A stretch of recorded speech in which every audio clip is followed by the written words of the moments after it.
24, Raphael Peterson. Number 20, George Ward. The Detroit Cooley Cardinals are the champions.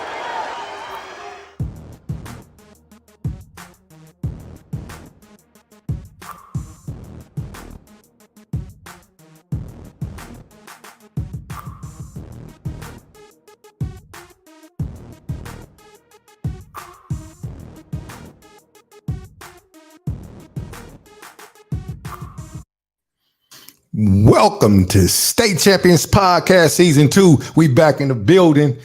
Gee, I'm excited. I know you're excited. Y'all know how we do it on State Champions Podcast. We talk about people, politics, community, and culture.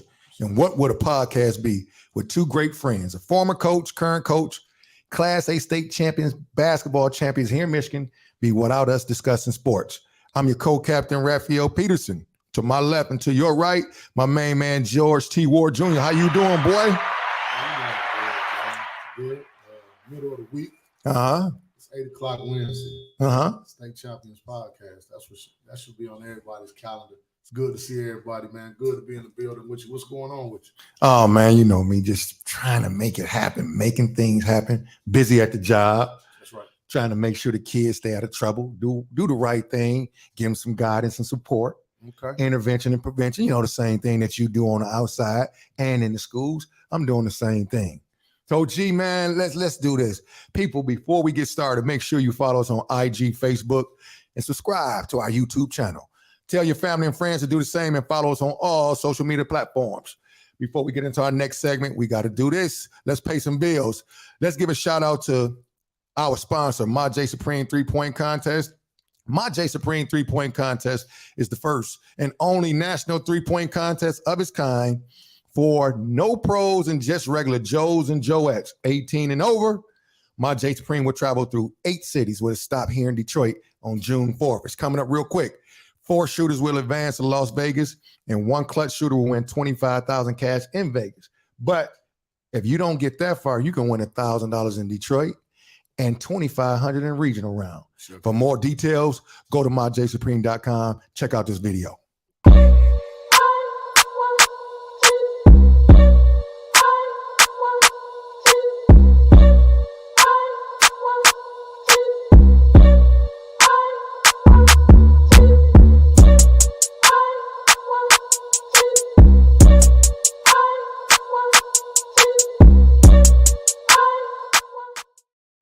All right. Remember, if you want to do a sponsorship here on our show, you have a liquor, champagne, wine, or want to advertise your favorite market, call us, drop us a line at statechampionspodcast88@gmail.com. That's statechampionspodcast88@gmail.com. Gee, we going to get started. Today, we just going to kick back. We're going to talk sports. There we go. And we may as well get everybody who's watching on the social media platforms that want to chime in, because you got these so-called coaches, so-called people who think they can predict what the Lions should do, the NBA Finals. So make sure y'all dial in at 313-314-8400. We're going to talk. Anybody want to call in, make sure y'all call in so we can talk sports tonight. We're going to have a good time, have a great time. But I think we should get started, G, with the NBA Finals. We're going to say that the draft will last. That'll be tomorrow night out in Las Vegas. But the playoffs, the NBA playoffs is the most important right now. Yeah, that's right. And I know everybody's talking about the Brooklyn Nets and the Boston Celtics series. Dustpan. They got the dustpan out. Yeah. Now, I'm going to tell you this. Let's put up now. It's a dude that I know who looks similar to me. Yeah, quite. When the trade happened, Kyrie, KD, and Brooklyn said they was going to win it all. I told him, I said, Jordan, forget about it. It ain't going to happen. What is your take, and what is some of y'all take on what happened, the debacle in Brooklyn, and what should happen going forward? G, what you say? Man, you would have to have a couple of minutes to really get into it, but it's so many layers to it. Number one, they don't defend worth anything. Number two, Kyrie just getting there and really not being able to play all season. A lot of people want to use that as an excuse because of chemistry factor or lack thereof. For me, I just think when you look at it, there's so many holes to what they do I tell you what, they didn't have enough shooters on the perimeter to compensate for teams when they came up with a good scheme against them. Right. But ultimately, Kyrie needs the ball all the time to score. Okay. And then Durant needs the ball. And if you look at them, they are really an isolation team. That's all they are. And I tell anybody, I don't care what level of basketball you're playing, it is going to be tough for you to ISO your way to a championship. Especially when you don't really have a coach on the floor. Right. So, when you had Isaiah, Magic, players like that, they can really make some things happen because they saw some things ahead of time. Kevin Durant and Kyrie don't make players better around them. Oh, absolutely not. So you looked at a situation where, and let's give a brother some real credit in Boston. That's one thing people are not talking about. Oh, yeah. My man coached his tail off, and he's got those boys playing. And another thing, Marcus Smart. Oh, yeah. People are not talking enough about him. So Marcus Smart. think it really was a recipe for a disaster for Brooklyn. I didn't think they would get the dustpan, pulled out on them, but I knew they wouldn't. I didn't think they really had a chance to win 4 games against Boston. So you talked about the coach in Boston and giving him credit, but I want to talk about the coach that's in Brooklyn. See, you have to realize, people forget this now. Kevin Durant, KD, they endorsed my man. I think you meant kind when you say endorsed. Oh, well, what word would you use? They urged. As a matter of fact, I think they tied the ownership's hand. Okay. KD tied their hands and said, look here, if I'm going to come here, I got to be able to bring my guy with me. And they picked Steve Nash, who didn't play a lick of defense when he played. None. And here's what I saw, though, to be honest, when I was watching the game. Every time, if they was going to double Kevin Durant, which they did, they never made an adjustment to stop the double team from coming or penalize Boston for doing it. Yeah. Make them pay. Yeah. He never came back with a scheme to stop that, G. And I just think that was his basketball 101. Basketball 101. Number one, let's get him off the ball. Let's get some pin down action for him or something like that. Yeah. Let's get him the basketball closer. Let's get the basketball 15 feet down, 17 feet down. Well, Jordan said that ain't his game. He can't play with his back to the basket. Well, I'm not suggesting posting. I'm saying let's run some pin down actions for him. We used to call it in the late 80s. My man used to call it from the sidelines. For us, called a stack. Something that simple. So now, but if you give him the ball out front and let the entire defense just look at him, they can come double team. They can find him. He was too easy to find, I think, to double team. But with him, and I thought just the whole team and the concept of what they were running, when you have Kevin Durant, if they're going to double or switch, you can't have the other 4 players on the perimeter. This is the problem. This is simple basketball. You keep a big guy in the hole. You keep a guy in the hole. See, now if you're going to decide you're going to double and gamble, I'm not throwing this ball around the perimeter. I'm throwing it in the hole to hurt you right now. And they never made the adjustment. Well, Ralph, I got it. I agree with you totally. But the one thing I would say is this: as the head coach, you have to think about what are some of the things that can happen to hurt you. So he had to know at some point, okay. And even if you hadn't thought somebody's going to double team Kevin Durant the entire series, once you saw it after game 1, and definitely game 2. You have to come up with something. But Brooklyn doesn't have anybody you can throw this ball to on this block.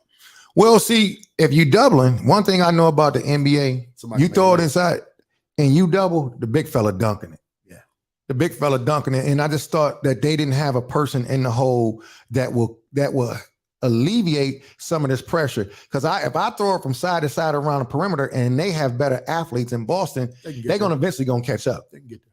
So I just thought that was wrong. So let's add this. What happened and what are they saying about Ben Simmons? Because they've been talking about Ben and what he could have done and could have helped. I don't believe so, but you want to talk about it? This is not pickup basketball either. This is not pickup basketball. So we're not talking about, all right, man, we didn't have a good day in June and July at Cooley High in the late 80s when pickup was great. And we say, okay, man, we bringing somebody in tomorrow.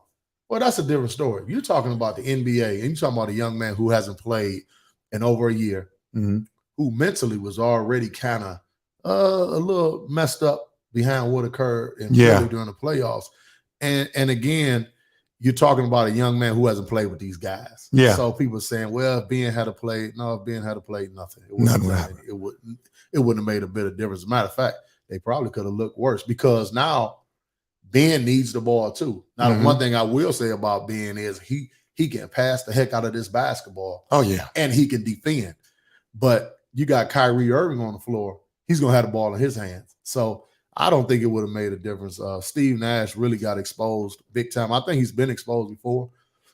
But I think I understand people don't want to say because he's a nice guy and because of other factors. But I just think he just did an awful job, a woeful job at making any adjustments during the course of the playoff series in the show. All right, let's move on from broke Brooklyn because they terrible. So let's move out west. Obviously, you have the Denver Nuggets and the Warriors, but you also have that I thought is a great series, the Timberwolves and the Grizzlies. Timberwolves and the Grizzlies. Now, I think that series is not 3-2 last night. I believe that Minnesota ended up winning that game. They did. No, Memphis ended up winning last night. Yeah, man, but that's what I'm going to say. Memphis ended up winning. Yep. The boy John Morant, did you see the dunk last night? I'm sure the people on 7th Avenue heard me. I was in New York City, man. And, you just traveling the globe. Man, listen, man. And I've seen him attempt to do. I mean, he's dunked on some people. He's sick athletically, but I've seen him do this and he's missed them. And last night, emotionally, he was through emotionally last night. Yeah, he had missed 6 or 7 free throws already. It's the end of the third. They down 13, and I'm looking at this game. And my aunt, my baby, I ain't heard her. She's at the game, has no business walking in, and she's in a bit of pain. And I texted her. I said, "Well, you probably need to go home."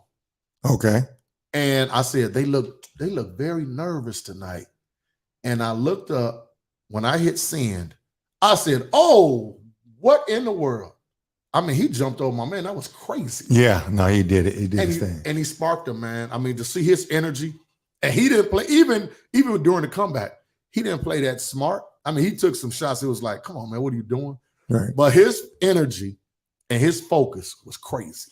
Yeah, and a couple guys that's doing an outstanding job on the team is the kid that's is Bane.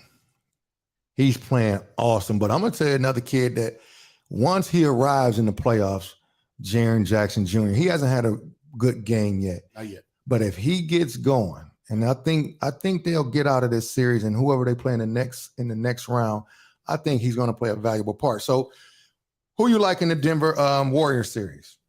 Oh yeah, it's over with. You got the Warriors. I mean, that's over. Okay. What about Philly and the Raptors? Man,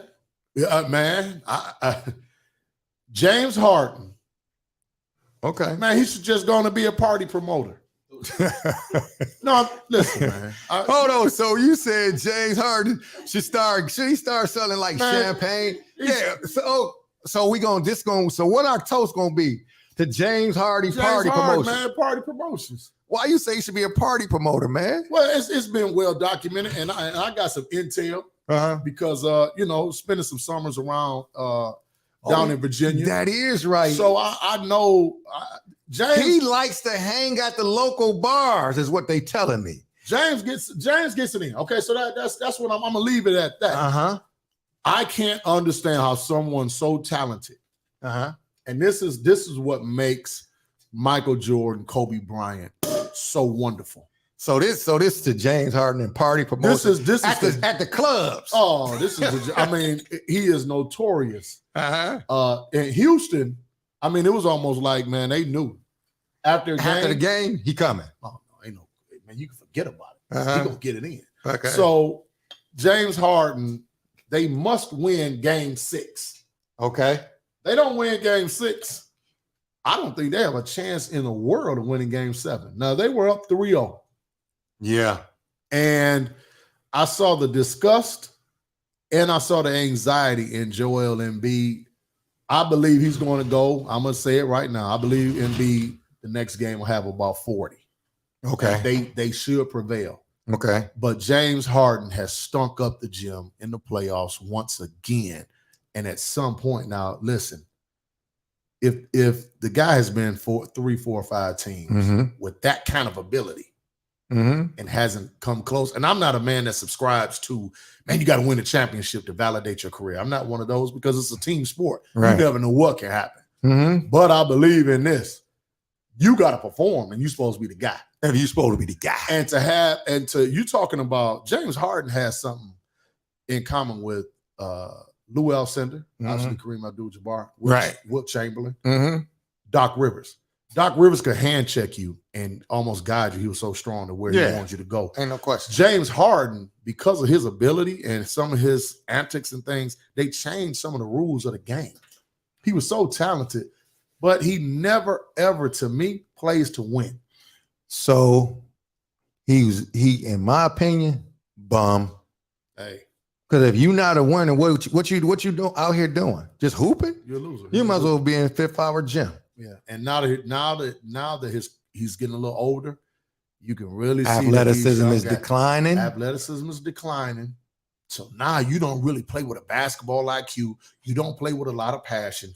This game is catching up with you. And I'm looking at Toronto and I'm watching them. I'm saying, these jokers smell blood right now. Yeah, they do. They smell blood in the water. So let's move on. We already know the Heat beat Atlanta, close them out last night in Atlanta without even Jimmy Butler, who was a knee injury. You talk about culture. The last thing that we talk about, you always say, we talk about culture. And obviously, I've started the championship culture, creating a championship culture for organizations. Hold on, wait. That's what we toasting to.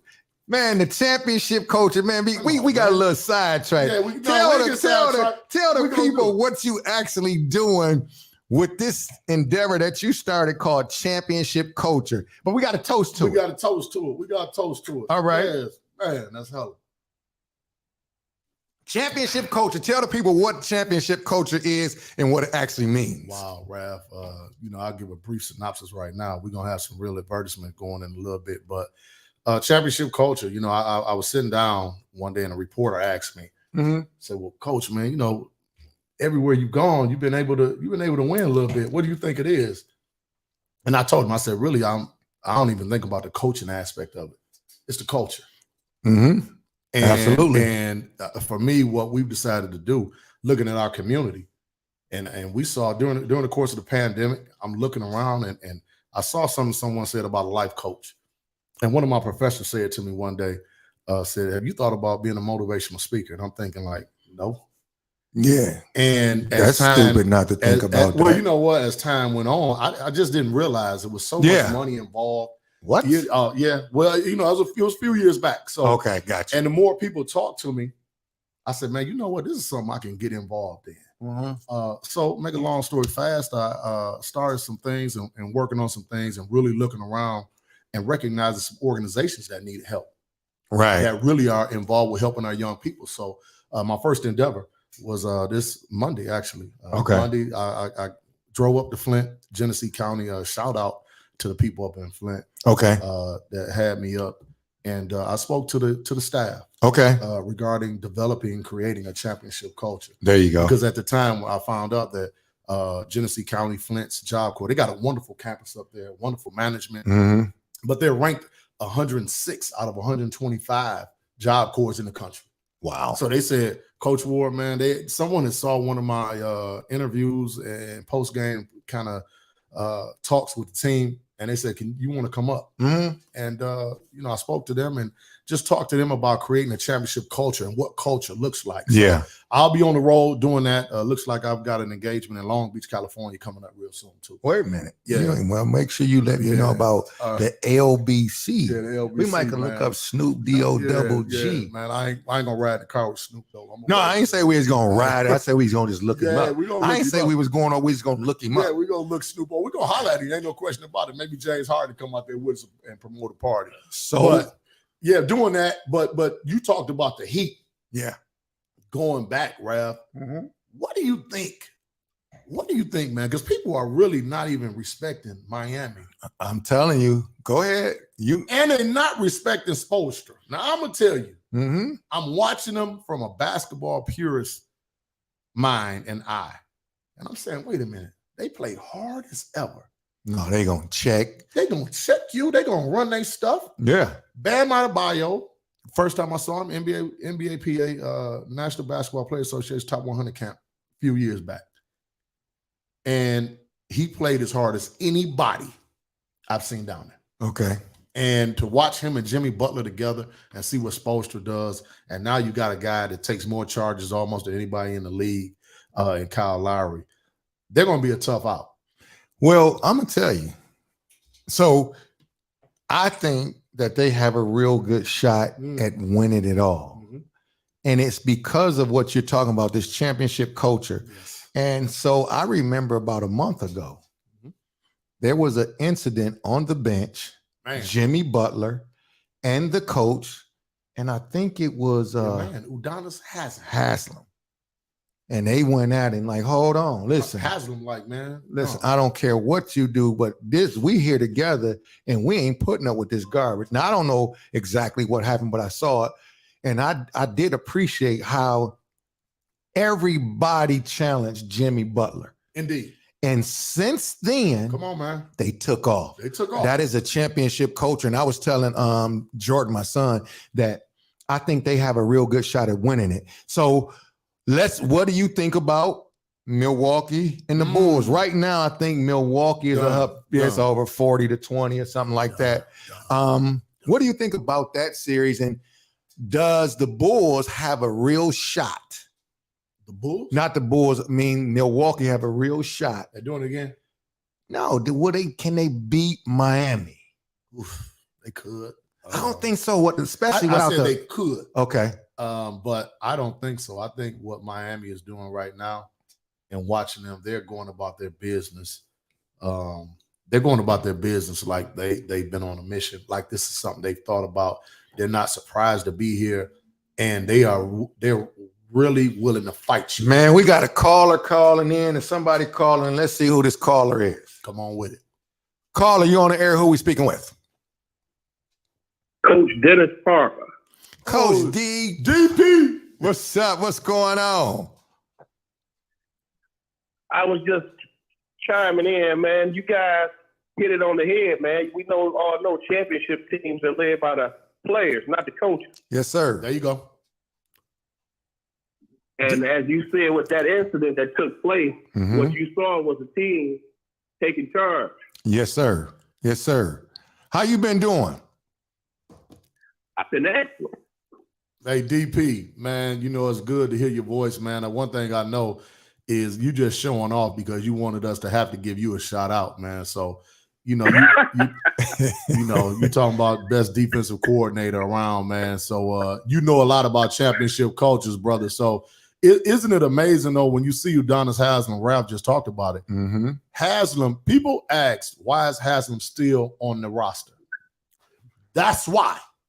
Because they understand his value. They understand his value. And the Miami Heat, and this is no lie, I really wish my wife would chime in. I asked her the other day, Monday, we were in New York. I said, honey, who do you think, what person is most responsible for a positive championship culture in the NBA? And she couldn't figure it out. And I gave her one name. I said, Pat Riley. Pat Riley, wherever he goes, they're always near the top to win the championship. I don't care the talent level. Yeah. I don't care what. And the one thing they're going to be is they're going to be competitive. And tough. And they're going to be tough as ever. Yeah. So what he's created down there, man, and you see he's grooming Alonzo Mourning to be a wonderful, wonderful leader of a program, leader of an organization. What he's been able to do and the way he's groomed Spoelstra, that's amazing. Yeah, absolutely. And Spoelstra is one of the best coaches in the NBA. I didn't necessarily like him initially because I didn't, but once his talent level changed, you could see his intellect really, really growing and his impact on his team. He's done a great job. I got to give it to him. Spoelstra's done a great DP, job. Man, we appreciate your call, man. We glad what you're doing and that championship culture that you're creating. And we're going to talk about the real good stuff that you really want to talk about. Yeah. In a few minutes about the NFL draft, okay? So we're gonna let you go. Make sure you call back in and chime in because I want to get your thoughts on the Lions' second pick in the draft and who you think they're gonna pick. We'll talk to you soon. Thank you for that, Coach. I just want to leave you with one thing and tell Coach Ward, I'm still mad he fired me. Oh, man. I sure will let him know. Man, my first assistant coach, DP, man. Him and my main man, Corey Jackson. Sag Nasty. I see you on there, too. What up, C-Jack? But, yeah, so I'm going to tell you, so, G, who do you have coming out of West? Do you think is going to be Phoenix or will it be the Golden State Warriors? Oh, man, Ralph. That is going to be a dog fight. I'm going to tell you something. Right now. I believe that it will be Phoenix if Chris Paul can hold up. Mm-hmm. He was tired as ever the other night. He had the young fellas was on him now. If Devin Booker doesn't come back, you're probably looking at another guy who I believe should always be in the consideration for MVP. And I'm not talking about Steph Curry. I mean, obviously, he's just so ridiculous talent. What Draymond Green does for Golden State. Oh, no, it's outstanding. I don't like his attitude. Sometimes he act like a baby sometimes. Yeah. So we ain't really too much worried about Dallas and the Jazz but we got to give some credit to my man Luka because Luka, that's G's guy. Man, Luka could get it done. Luka, as soon as Luka decides, you know what, man, I'm gonna stop kicking it so much. Luka like to hang out too, G. Man, you got all the inside track on the guys. And Luka likes the ladies, and the ladies like Luka. All right, down there in Dallas, man. Well, it ain't nothing wrong with that, but you got to keep it in that perspective. Hey, if you want to call us at 313-314-8400 because we're going to chime in. So, G, before we switch and transition to the NFL draft, who do you have in the NBA Finals? Who you putting your money on? Because you can take it down to MGM. I am going with the Boston Celtics versus the Golden State Warriors. Who gonna win it? That's a good one. Let me tell you something. That's a good one. Draymond and Marcus Smart. I ain't think about that one. Opposite sides of each other. Jason Tatum. This will be a series to watch, my man. And you know what? I didn't think about Boston. Boston, man. I think I might have to go down to one of these betting facilities and put me some cash on Boston. Think about this too now, Ralph. I could put it in when I go to Vegas this Friday. Yeah. You got another crib in Vegas. Hey, I'm gonna tell you something. I said last week that Willie would definitely go 6 games. Yeah, you did. You said I thought they could have a shot at getting out of there, but hey, we'll see. Young, a little bit. They're a little young, inexperienced right now. Yeah, that's all. Need another piece. Yeah. But you can see for them to tie that series up 2-2 after having a tough loss in game 3. Yeah. For them to come out in game 4. Yeah. Willie has established the championship culture in New Orleans in no time whatsoever. So, G. Everett, man, we got you, man. We had to holler at, we had to talk about our guy again, man. Great job. Yeah. G. Everett, what up, though? But so think about this, going to your point about Willie and what he's able to do. I just like his demeanor in the huddle. I mean, it ain't like mine or yours, but it's a great demeanor. Yeah. Commands demands respect. Ain't no question about it. And understanding too, he's coaching pros. So he conducts himself as if he's coaching pros. Mm-hmm. And he's done an incredible job. And again, they respect him because number one, they realize he knows what he's talking about. And Willie doesn't have a hidden agenda. If you really look at their team, he hasn't babied anybody. You look at some of the guys that are performing, I can guarantee you this, most of the average fan don't know some of their names. Yeah, of course not. So these guys are playing hard as ever for Willie.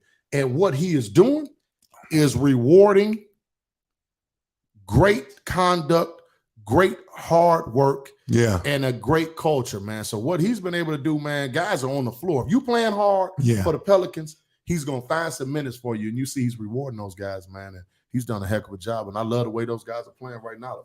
Oh, man. All right. So you got Boston. I got Boston and Golden State. That is a great one. That's a great matchup. That's a great bet. So, G, we got that out of the way. the basketball. Tomorrow night in Las Vegas. In Las Vegas. The NFL draft. Okay. I will be in Las Vegas on Friday for some other things, but right. I will be out there. Who we have, and when I say we, Detroit has the second pick. Who do you think? Wow. Well, I'm not going to even talk about. Let's talk about this. Wow. Who do you think? Because Jacksonville has the number 1 pick. Jacksonville. The Jaguars. Mm-hmm. Who do you think the Lions will take at the second pick? In my opinion, well, I know who they not going to take. Who aren't they going to take? The brother who Malik Willis. Malik Willis, who they saying should be the first quarterback off the board. Yeah. But I don't think Why the Lions. Won't they? Well, the Lions don't have too much favor for the brothers and people with a lot of melanin. And when you think about it, I'm only speaking facts. When we were in the playoffs, Caldwell had made the playoff 2 out of 3 years, and they canned him. I can tell you who will not be the quarterback for the Detroit Lions. Well, I'm going to say this, though. All right, I'm listening. They had Ron Rice's college teammate, Charlie Batch. Rodney Peete. Andre Ware. And you know all these jokers. I be Dante Culpepper. Dang. So all 4 of those guys have come here and start. I believe the bigger issue is with them. Now they ain't trying to have a brother necessarily be the head of the program. Well, that's what we're talking about. Uh-huh. I don't think they're scouting. I really think, man, when we on our off days, man, the Lions and the Pistons should have a scouting for them.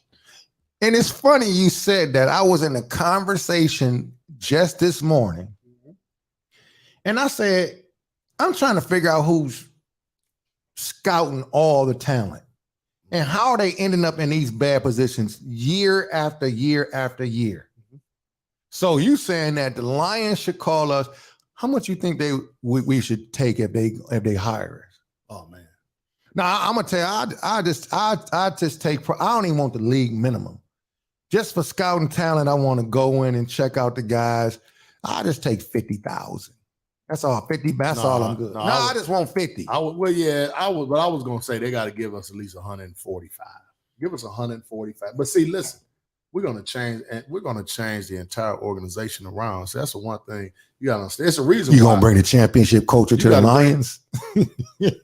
We need. Somebody call the Detroit Lions? Say this to the Detroit Lions right now. Okay, Z, tell the Lions and look right in the camera. Look right in the camera and tell y'all right now what you can bring to them with the championship culture. Listen, Fords, I purchased a Ford before, so I got faith in you. I want you to have some faith in me. I got a Ford in the garage outside. You, my main man got a Ford right now, one of them big boys. You understand? So what I'm saying to you right now, if you want to win and win consistently, see.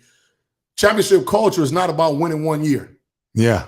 It's about sustainability. Okay. The Lions have no sustainability whatsoever. Mm-hmm. And it's disrespectful what they've done to the fans every Sunday in the fall and in the winter.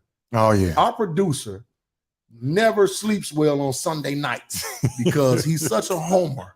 And he really believes, and listen, and our ladies, though, you know what I'm saying? I had to create a nice basement of my own, probably because I got to sleep in the basement on Sunday night because I told her, well, they're going to lose today. So what you need to do is have someone come in and speak to the coaching staff, or I'm going to say this, allow me to coach the team. I'm going to get Tyrone Spencer there, me and Rav, DP. We're going to come in with some guys because listen to me. The head honcho has to be someone that establishes a winning culture. Now I want some accountability, some responsibility. There's no way you can tell me that the Lions haven't. Think about this.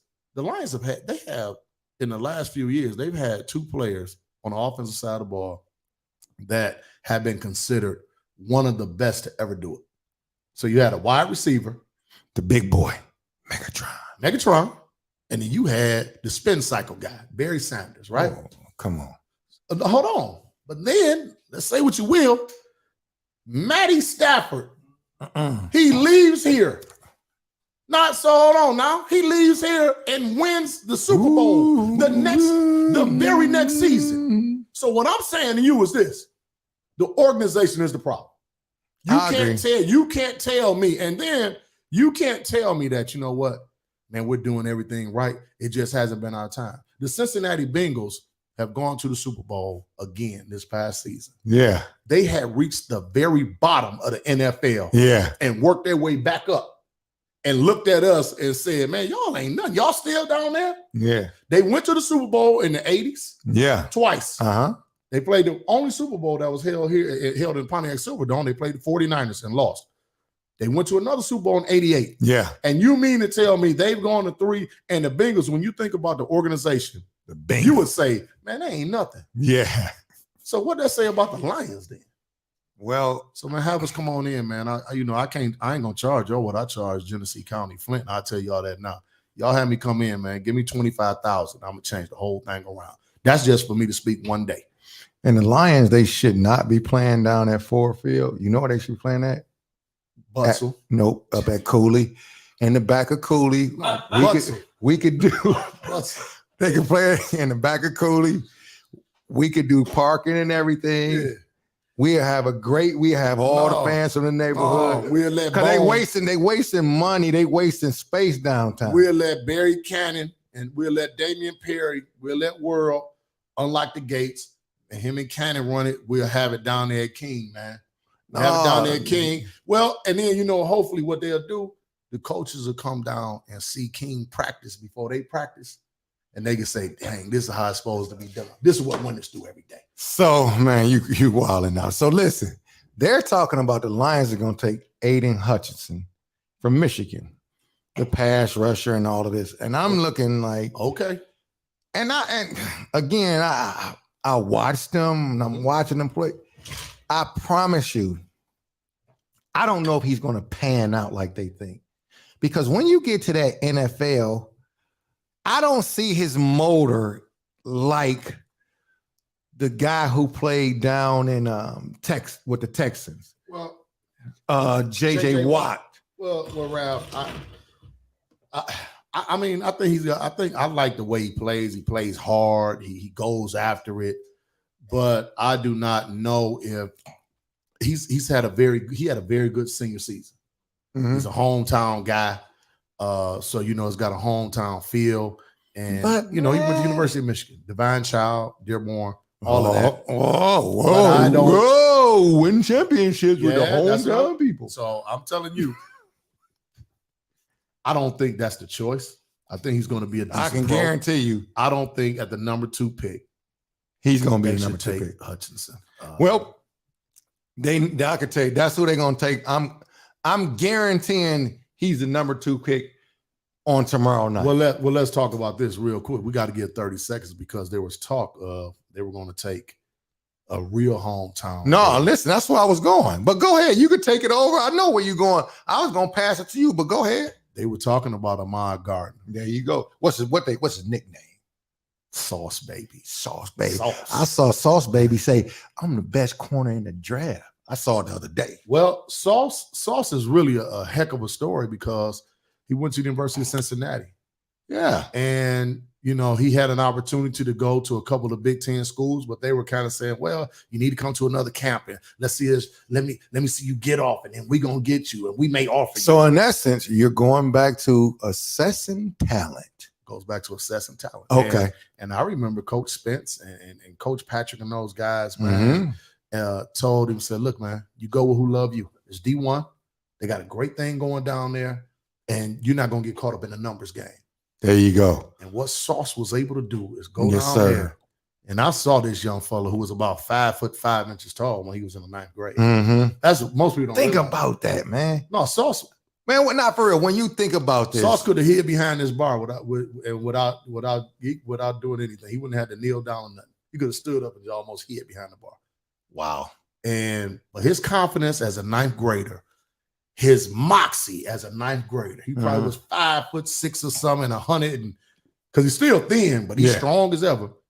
Sauce is probably about 5'6" and 140 pounds, 135 pounds, man, in the 9th grade. Mm-hmm. I come back and see him in the summer after the summer of the 10th grade. I say, uh-oh, He And putting then in in the work. 11th grade, then 11th grade, He putting in the work. looking at a kid about 6 feet tall, 6'1", with that hands, with the skill. See, I thought he was gonna hoop too.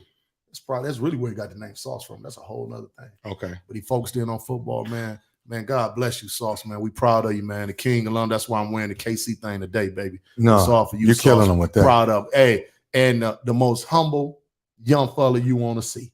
See, man, this is what I'm talking about. Most humble young fella you want to see. Just the King football staff and what they've been able to do and to continue this legacy and to keep it going and these young men And enhance it. But then to see a young guy, like you said, you talking about him from the 9th grade and where he's at now. No question. And his charisma and his moxie, but it translates to the football field. But you said he's a great kid. Think about this. We hear so many negative things about so many young people in our community. We always got to give that praise to a guy like Sauce, because Sauce, I don't know him personally, but I'm hearing so much stuff. I'm like, man, I always hear from you, but just looking at the draft and seeing him at Cincinnati a few times, I was like, oh, this kid is pretty good. He come out of the city of Detroit. Number one corner. Watch out. Number one corner in the United States of America. Mm-hmm. Hopefully he goes to the Jets. I would love to come down to Ford Field and see him, but hopefully he goes to the Jets. They predicting he's going to go to the Giants. To the Giants, really? To the New York Giants. Yeah. He's going to go high either way. And the one thing that I know is that organization is going to have a young man who's going to represent them, and he's going to represent us in a high fashion, man. So it's a wonderful thing to watch, man. But no, he is, when he come to the games, even now, he stands on the sidelines. He's not trying to look for attention. Fanfare, just chilling. Nothing, man. He's talking to the guys. He's talking to us. He still speaks to me as he did when he was a young fella in 9th grade. And it's all reverence. It's all love. So it couldn't happen to a better young man, really. Man, that's great. I'm just looking at some of these names on the list and just going through. You just looking at all these draft picks, and the Lions have another pick in the first round. They had a 32nd pick as well. And I think they're gonna do well with that. Man, please. The Lions, I'm so tired of the Lions. I can't believe people even support the Lions. And I think our producer I think he walked out. He walked out on this. He's some tears. Hey, man, but wait a minute. Do you realize there's a dude that went to Cooley? Yeah. That one year I bet him that the Lions would win 3 games. Uh-oh. They won 2 out of the first 3 games because the second game was a tie. Oh, man. I bet $100 that they wouldn't win 3 games. Did they win the 3? They never won another one. They never won another.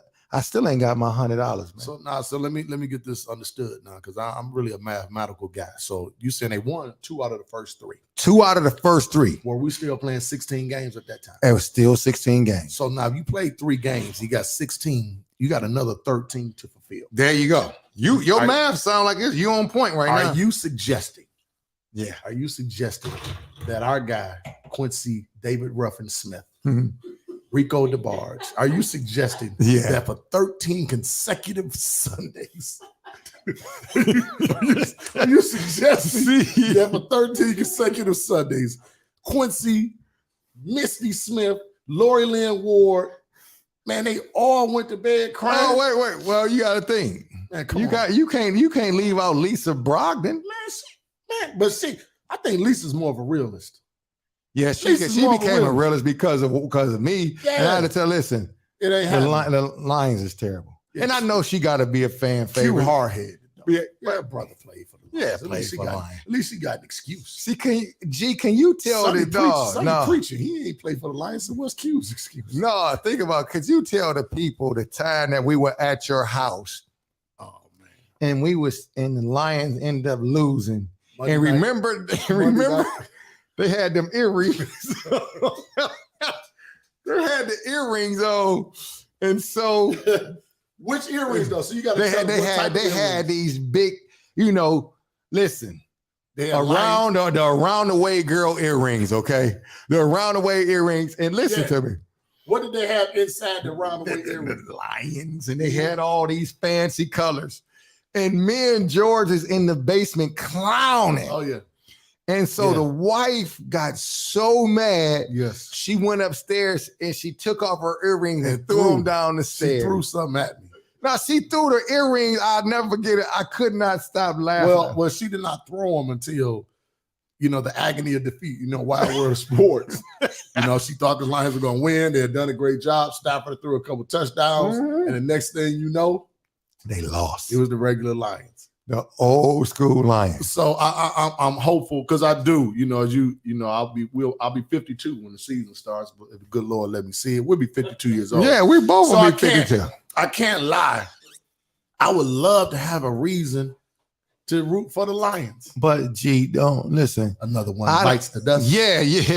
Another one bites the dust. They made that song after 4. I think they had won 4 in a row. 4-0. And they made another one bites the dust. So somebody, what they say, I think they chiming in. What they saying on that, man? Put that up so I can talk about it. Lisa Brogdon said, man, lock the doors to the basement because something about you can't get up the steps or something. Man, listen, hey, it is what it is. I'm gonna tell you, it ain't no sense of her being mad about it because man, look at Los, man. Los. Who? Los who? Man, Los, man, I don't believe my guy, man. Puritan Ave, Finkel Ave, Carlos, they're saying both of y'all know better to quit talking about my Lions and Peterson do something with that hairline. Hey man, I'm gonna go on and tell you, man. See, that's what I like. See, they gonna call it. They gonna get on my hairline. I said, man, my hairline ain't too clever. I ain't even get a cut this week. Get a cut. But see, this is what the Lions fans resort to. They want to get on your hairline. So they don't even want to talk about the facts. They don't want to talk about the sideline. Yeah, they want to talk about your hairline. That's a new thing. That's Lions fans now. That's it. We no longer talk about the sideline. We talk about the hairline. You know what I'm saying? Man, give me somebody else. Who else got a comment? Call in and see what they talk about. 313-314-8400. Call in. Lisa say y'all not right. The Lions is terrible, man. But listen, do I hope they get better for the sake of the Lions fans because it's really a disservice, man. Well, now think about the fans. They sell it out every week. Every week. So this is a football town. And hold on. Gary Evers said the Lions need the first 22 picks in the draft. See, man, y'all wilding out. He said they need the first 20. All right, but hold on, G. Everett. If they get the first 22 picks, do they make the playoffs? Nope. You see what I'm saying? The first 22. But I really would like, seriously, Lisa, you made a comment that we're not right, but are we not right because we're giving the information or we providing the facts, or are the Lions not right for doing what they're doing every year?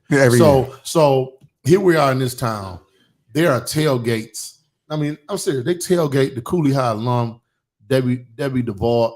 Lydia, Harry, they all big D. Our sister the Lydia, whole clan. Our sister Lydia, all praise due to Allah, sis. Love you, baby. Big D. Well, Big D gonna be at here. I don't know how Big D get to hit everybody's and how did D work after on Monday? And he had all the things. D a much better worker than he was a hooper, man. He could hoop his behind off a guy. He gets to work. I don't care what he's doing. He gets to work.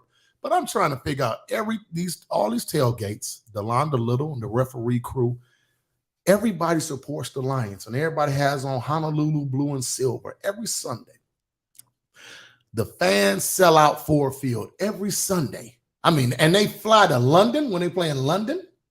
They go to LA. They fly to Dallas State. We have to have the most committed fans in the world. And then you look up every year, you're talking about a team that won 4 games. Now, I think the fans are the problem. Yeah, no, the fans are enablers. I think Quincy and a lot of these people are enablers because you wouldn't let your girlfriend do you this bad. Man, come on. Who would allow somebody to do them this bad, over and over again? Why spend money on your team when you sell out since you move from Pioneer? That's the truth, J. Raj, and that's the truth. So again, somewhere along the lines at the top of the organization, I'm not suggesting that you become George Steinbrenner or anything like that.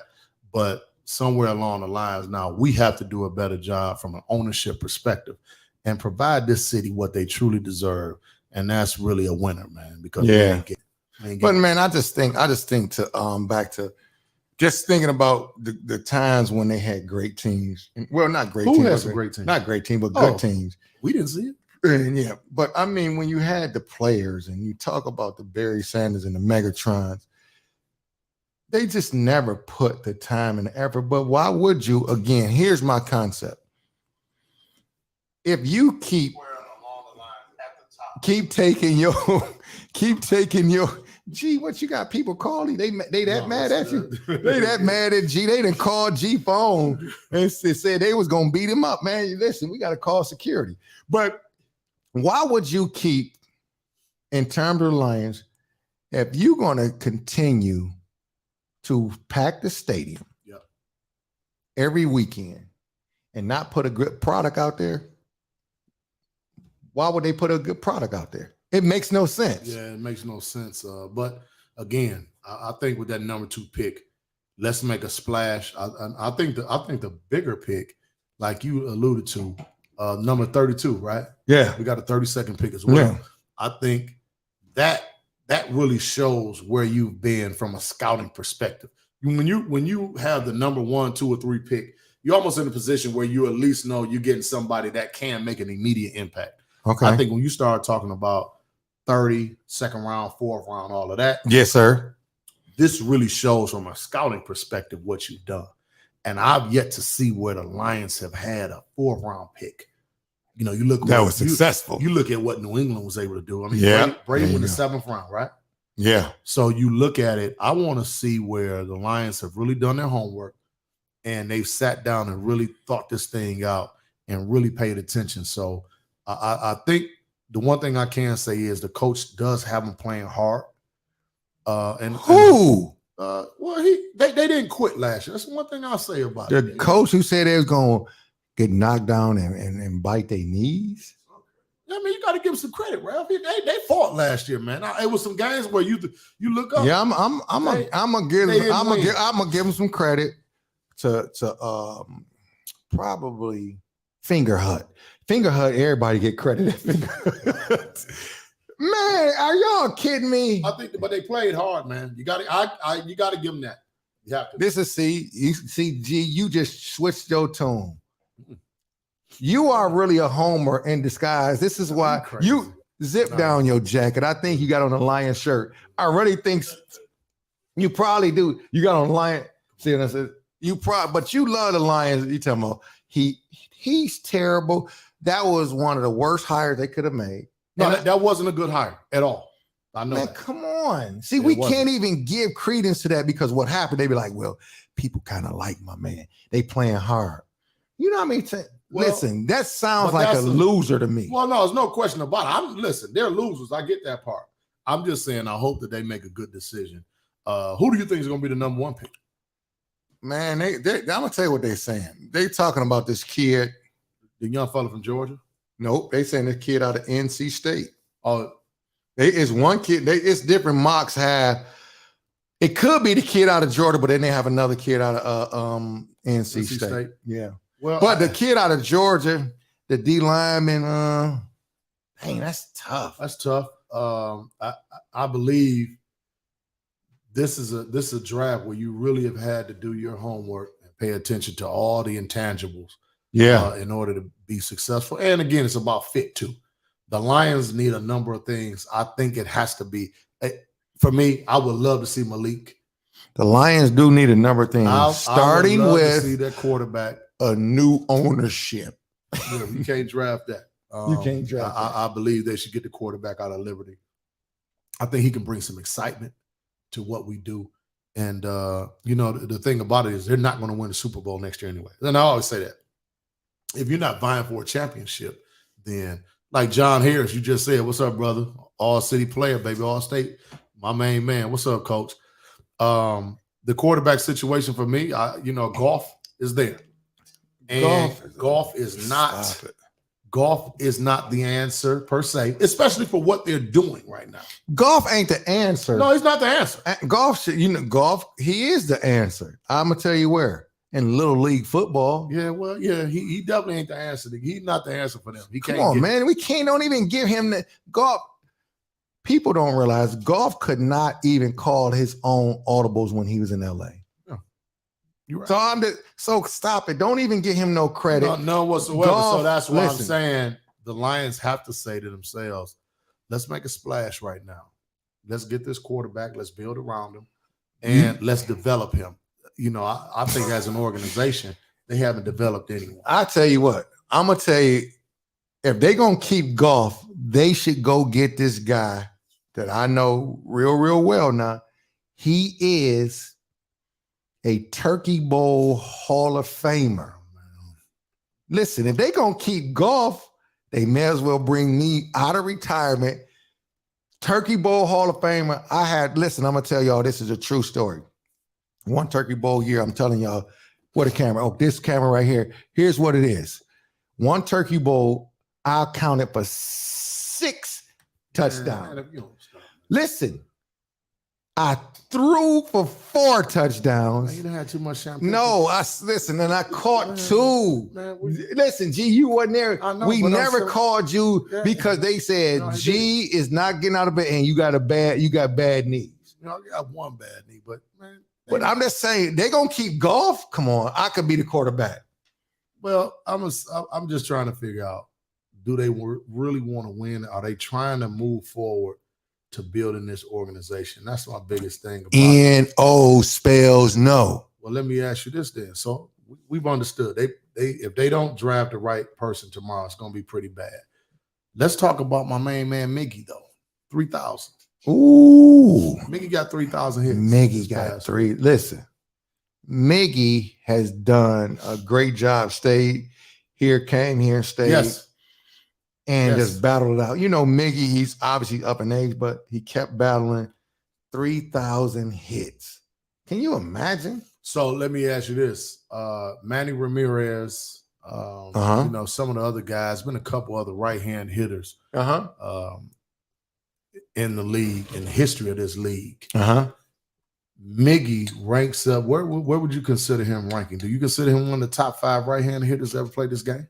Man, listen, Miggy is right up there just because anytime you get 3,000 hits, see, you standing in there now. Well, you got to think about it now. Miggy didn't just have, what, he got 500 plus home runs. Yeah, right? that's the other thing.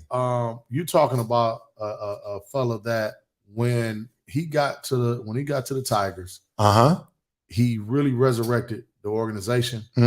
And like you said, he was loyal to the organization, and they did a wonderful job. And he and Verlander kind of spearheaded that resurgence. And to see him still playing and to see him 24 round those bases and still doing what he's doing, I mean, obviously he's a first ballot Hall of Famer. No question about it. Is he the greatest Tiger to ever don the Old English? Ooh. I don't know. I would say Listen. no. Who is then? Man, you have guys like, you got to think guys like who? Jack Morris. Jack, come on. Jack used to wear the mink coats, man. Jack. You talking about Jack was a bad boy. You talking about Sweet Lou? Alan Trammell? Listen. Look at the statistical categories. No, I ain't listen. So that this would dude mean won a you Triple Crown. I mean, what Mickey he did he win a Triple Crown with us? Yeah. So let me ask you this. So you talking about numbers. So this is where everything's get blurred. Yep. Because everybody getting caught in numbers. Okay. Miggy and his numbers. But we talking about winners, championship culture. Did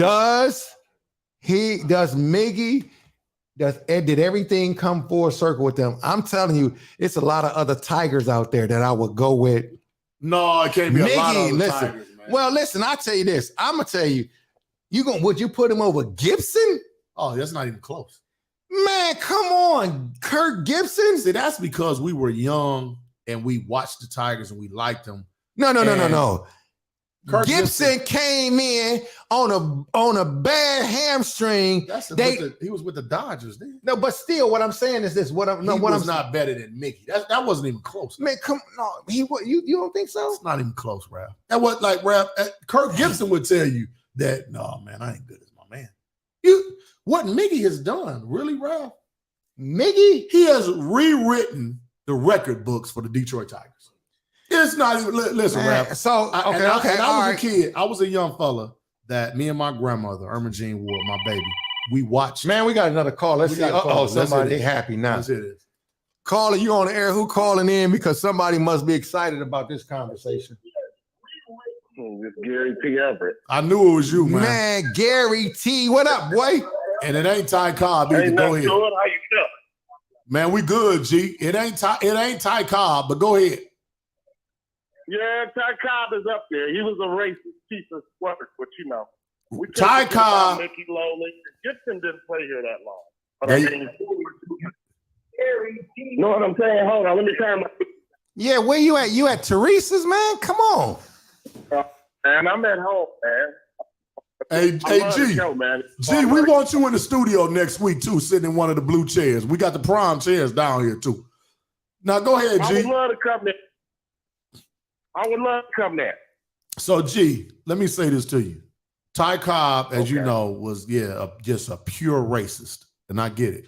Yeah. And he is one of the greatest Tigers ever. He's one of the greatest baseball players ever. But when you look at the athleticism and everything and how baseball has evolved since then, you have to go with a modern player. And again, you're looking at Miggy, who statistically, you're looking at a guy who's up there with guys like almost similar to Willie Mays and guys, Hank Aaron, things like that. So you looking at a guy. G, you drunk, dog. No, I'm not. You drunk. Not at all. No, I'm not. Oh, wait a minute. Which G? This G's G, on the phone. Listen, Listen, man. G to my left, to the right, not the one on the phone. My man. He's a first. I'm Hank talking about strictly from a batting perspective. He's not as good as Hank, and I understand that. But what I'm telling you. Well, you did use the term right-hander, and Hank Aaron was a right-hander. Hank Aaron was a right-hander, so I specified right-hander. And G, you absolutely right. When you think about it, what he's been able to do in his heyday, you're talking about 7 to 10, 11 years ago. I don't care who you were as a pitcher. You feared when you had to play the Tigers because you knew Miggy was going to tear you up that day. I mean, you're talking about a guy, he had 50 home runs. I mean, man, this is what he was able to do, the amount of doubles, his batting average, everything. He hit for batting average. He hit with power. He didn't strike out. And if you were on base and Miggy was coming behind you, you got in. That's just the bottom line. So when you talk about RBIs, I think that I do believe the 3,000 hits put Miggy in the top three. Al Kaline would have been in there. Yep, no question. But no question. And I'm not gonna hate on Aaron. Ty Cobb and Hank Greenberg would be up there also. Okay. Hank Greenberg would have to be up there. And I will say this again. Kaline and Miggy would have to be 1A and 1B. You could, depending on how you look at it, Kaline obviously was a better person in the field. He did a great job out there. But when you look at it, man, you look at what Miggy has done. He has truly kept the Tigers relevant. Yeah. And baseball is a sport. I think my big brother Ralph is going by his favorite Tigers. I am. I ain't gonna lie. You see, he mentioned Sweet Lou, man. I like come on, man. I like Sweet Lou, my guys. Man. But man, Sweet Lou. Yeah. And then you listen. I like Jack Morris because that time he was on the news. He had that mink coat. Yeah, that's all. That's why I like it. Yeah. Rav didn't mention the no hitter. Nothing. He just mentioned that he had a mink on. Man, come on. I was such a bitter kid back then of players who left us. Jack Morris and Gibby both left and got rings, and I was just bitter. Yeah, Jack Morris went to the Twins, and obviously Gibby went to Lasorda out there with the Dodgers, and they beat my guy D. Straw. Jack got one in the tunnel also. What's that? I think Jack Morris got one with the Blue Jays too. Okay. Yeah. Did he? Yeah. But I don't remember him going to we got to look that up. Yeah, we have to look that one up, man. Gary T, how you been doing, man? How Dad doing? Very wonderful, man. Very wonderful. He asks about y'all all the time, man. But I do love this podcast, man. They couldn't have paired a better two. Man, we thank you, man. We appreciate you, man. And man, I always see you doing great things. I caught up with Dad. I saw him one day at the store. He was playing his numbers, right? Of course. Yeah. playing them triple twos. Hey, yes, and that's exactly what he was playing. That's exactly what he was playing, them triple twos. I was like, man, I don't think they're going to pour them every day, Pop. But he was like, I think they coming, Rav. I think they coming. Hey, Jack Morris. This is what he told me, Jack too. Morris did win one with the Blue Jays, too. He sure did. 1 year. How about Played that? with him 1 year. Yep, but yeah, no, man. Tell Dad we said what's up, man. We appreciate your call, but we gonna get you in the studio, man. The day you come in, I'm gonna tell you, it probably could get out of control, though. Yeah, we can't have you up here with us. You're going to sit in the blue chairs in the back. Yeah, because it'll be out of control, dog. Okay. Let's put a 5-minute delay, a 5-second delay on it. We'll be fine. Okay, My dog. Be All careful, right. baby. One love. All right. I love you, brother. All right, love, boy. One. Love. Yup. No, man, that's one of the guys that would. Oh, man, we watched Gary grow up. His dad was the officer in our building at Cooley High. Good to see his dad and mom still around. But again, man, it's been a wonderful show. Yeah, I think tomorrow is going to be a wonderful, wonderful opportunity for the fans of Detroit. Obviously, I'm sure Cass has someone, going to be eligible for being drafted tomorrow. It's just what it is every year. King and Cass has someone, and it's wonderful to see these young men realizing their dreams, man. I love it, man. Just to hear it, man.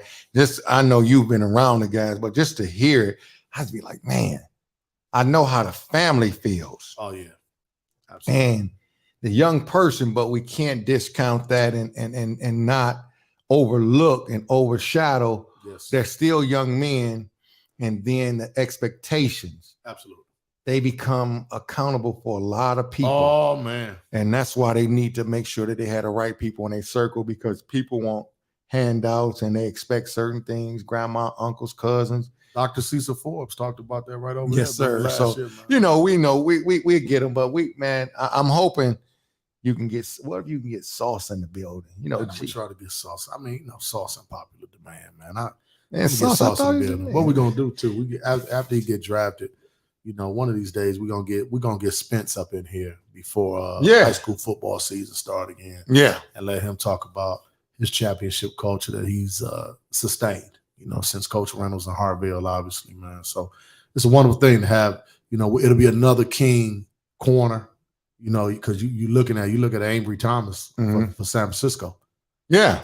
He had the game-saving pick last year, Mm-hmm. in the playoffs, man. So, our guys are doing wonderful things, man. You're looking at guys that are playing Division I football right now. Obviously, Marvin Grant down at Purdue. We got the Big Ten covered. Jalen Reed probably going to be the starting safety for Penn State University this year as a true sophomore. And Kalen King, Cass Tech, starting corner last year as a true freshman at Penn State. So Detroit's doing some wonderful things, man.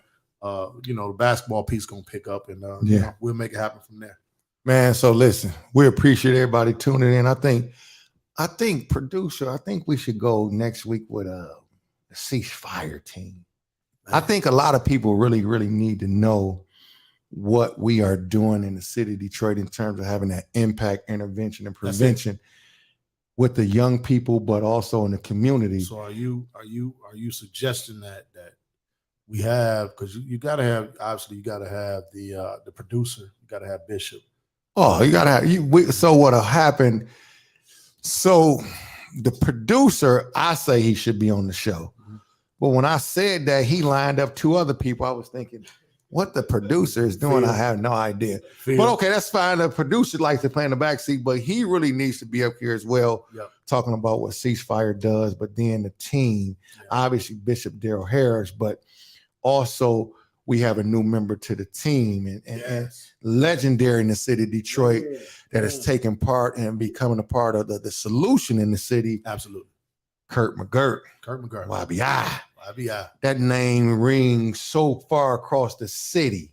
So we really go. We really should do it, because people should understand that we're coming to a time, we are in a time. We're in a time where violence has taken off at a pace that you couldn't even imagine.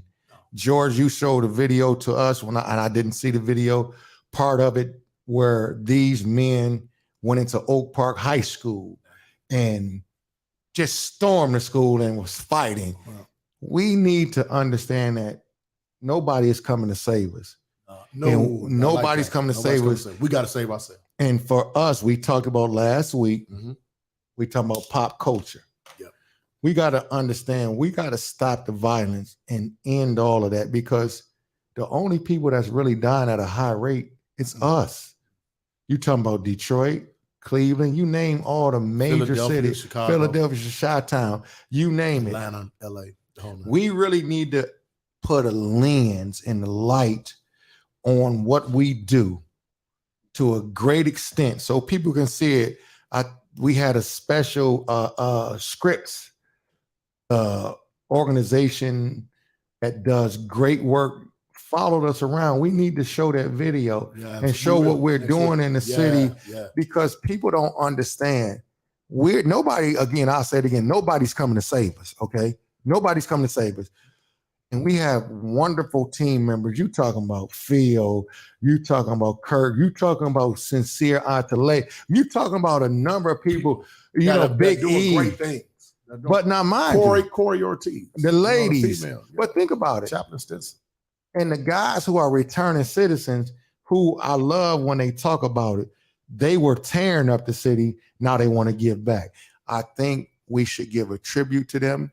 We will have the people on the show next week. Have a great time, but talk about our work because it's needed. And our work should be, because we are the #1 GBI CVI program in the country where people come to get trained from us. We need to show people what we actually do so we can take it across the country, so we can have impact that reach far and wide. But go ahead, G. And what it will do is enlighten some people who are still unaware of what we do. Yeah. So I think that's the biggest thing. As we come to a close, I think the conversation must now, people, and I understand State Champions Podcast is not one of mere entertainment. It is one that is coming to you with some solutions. Yes, we're sir. asking you to assist us with some solutions, because we need some things solved in this community, and we can't continue to ignore what we see every day. Yeah. And, you know, when I spoke to the people in Flint on Monday, the one thing I said is, I think every adult should have to go into a school 3 days out of the year. Wow. 3 days out of the year. Wow. 3 days out of the year. And literally see what's going on with our young people and see how they're thinking, what they're doing, and how they're living, because we have to make a change. We can't continue to move around with blinders on. Ceasefire is doing a great thing. It's a number of organizations out here doing great work as well, but we must illuminate what we're doing at Ceasefire and DYVPI. And we got to get comfortable with having the uncomfortable conversation. Man, it ain't nothing else for me to say, but we appreciate y'all. Man, love. State Champions Podcast. We always in the building. We doing great things, G. Peace. We out of here. We'll see you next time. We'll see y'all.